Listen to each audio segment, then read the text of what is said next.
Kementerian Kewangan tidak boleh menafikan fakta-fakta yang dibentangkan Bank Dunia mengenai terdesaknya pentadbiran Datuk Seri Najib Tun Razak dalam mencapai sasaran defisit, terutamanya dalam konteks perkara-perkara berikut. Pertama, setakat laporan Bank Dunia bertarikh Disember 2013, belanja mengurus kerajaan persekutuan telah melebihi belanjawan yang diluluskan sebanyak 14.3 bilion atau 7.1%. Kedua, pertumbuhan ekonomi bagi tahun 2013 setakat ini lebih teruk daripada yang dijangkakan semasa unjuran belanjawan 2013 dibuat. Jadi ekoran daripada belanja yang telah mengatasi peruntukan dan juga pertumbuhan ekonomi yang tidak serancak seperti yang diumumkan, kedua-dua keadaan ini menyebabkan pendapatan negara berkurang, dan apabila pendapatan negara lebih sedikit daripada yang dirancang dalam belanjawan dan perbelanjaan pula lebih tinggi daripada yang diluluskan, sebab itu defisit itu bertambah. Ini yang disebut oleh laporan Bank Dunia. Kementerian Kewangan langsung tidak menyentuh mengenai kedua-dua perkara ini. Bank Dunia kata, you dah spend lebih, kemudian pendapatan you kurang. Sebab itu bila Bank Dunia semak kepada penyata Kementerian Kewangan sendiri yang diterbitkan oleh perbendaraan, Bank Dunia mendapati satu-satunya cara untuk mencapai sasaran defisit 4% yang telah diumumkan oleh Datuk Seri Najib bagi tahun 2013 ialah dengan menjual dan menggadai lebih banyak aset kerajaan. Konteksnya begini. Memang betul ada kerajaan jual aset. Perkara agak biasa. Kadang-kadang dia jual, kadang-kadang dia bangunkan aset. Memang betul juga kerajaan kadang-kadang menggadaikan pinjaman yang diberikan kepada rakyat untuk dia dapat wang. Itu perkara biasa yang berlaku.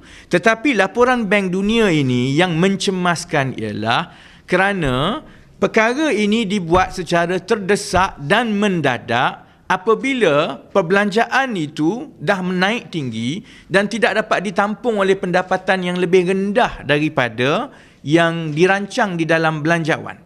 Jadi Bank Dunia kata kalau tidak kerana penjualan aset dan penggadaian ini yang mengutip lebih banyak wang, lebih kurang 5.6 bilion daripada jual aset dan gadai aset, kerajaan tidak akan mencapai defisit. Ini memberi makna yang 100% berlainan daripada cara biasa.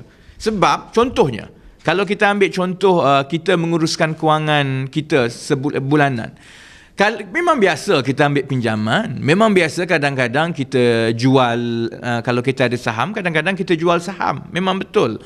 Tetapi kalau kita jual saham dan kita ambil pinjaman atau kita gadaikan sesuatu, bukan dalam keadaan terdesak, tetapi oleh kerana sesuai dengan perancangan kita, that is fine. If it's part and parcels of the economic planning, I don't think it's a big issue. For the first time, it is highlighted in World Bank report because it is out of desperation. The impression given is that government has to resort to this desperate measure in desperate times because out of desperation, unless government made these asset disposals and securitization of mortgages, that means that the deficit target will not be met. In the current situation, when the government's rating, credit and sovereign rating is under threat, there is already a warning from credit rating agency that if you don't rein in deficit, therefore they may revise down the credit rating. Nak tak nak, dalam keadaan terdesak ini, maka kerajaan terpaksa jual aset. Menjual aset dalam keadaan terdesak tidak sama dengan melupuskan aset secara terancang as part of a long-term economic planning. This is the context of laporan Bank Dunia yang cuba disembunyikan dan langsung tidak dijawab oleh laporan ataupun maklum balas daripada Kementerian Kewangan. Sebab itu, jelas bahawa kerajaan persekutuan telah pun mengakui bahawa laporan Bank Dunia itu benar. First and foremost, there is no repudiation or denial of the veracity of the report. Itu perlu kita terima. Bahawa Kementerian Kewangan dan kerajaan tidak boleh menafikan ketepatan dan kebenaran laporan itu. Yang diberi hanyalah alasan-alasan. Yang kedua yang saya nak bagi komen, terutamanya kerana ramai orang tidak faham tentang securitization of mortgages. Jadi apabila perkara ini ditimbulkan, antara jawapan-jawapan daripada pimpinan Barisan Nasional ialah saya menipu, dia kata, kerana kerajaan tidak mensekuritikan pinjaman ini baru dari sekarang. Dia kata dah lama buat, daripada 2004. Jadi because of that, because the securitization of government mortgages had taken place from 2004, in their book I lied when I highlight this issue. Actually, as a matter of prudence, government or securitization of mortgages is dangerous and is very risky, especially after what had happened in the US in 2008 during the subprime crisis. Saya khawatir jika kaedah pensekuritian pinjaman perumahan kaki tangan kerajaan terus digunakan sebagai jalan mudah untuk mendapatkan pendapatan tambahan kerajaan setiap kali dia ada masalah. Setiap kali dia ada masalah, dia akan jual portfolio pinjaman dan dia akan gadaikan kepada pelabur. Pelabur mana kita tak tahu. Jadi sekarang dia sudah jadi amalan. Dia macam juga kalau kita menguruskan kewangan harian kita, kita ada emas, kita ada barang. Apabila kita terdesak, kita pergi pajak gadai, kita gadai.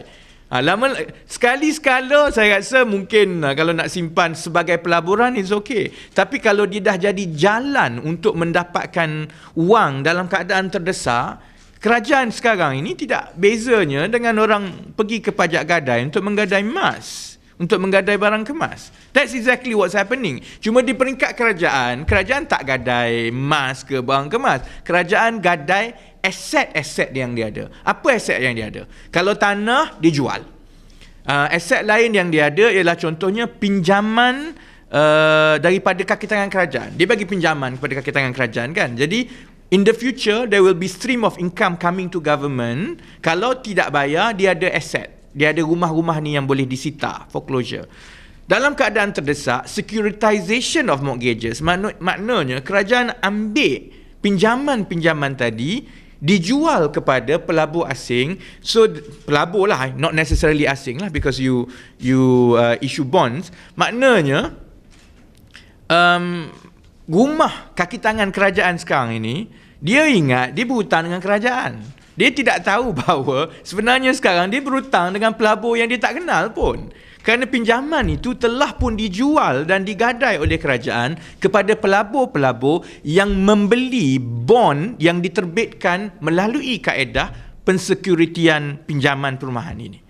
This is what is happening dan telah memang betul, telah berlaku selama 10 tahun tetapi kurang disedari oleh rakyat Malaysia.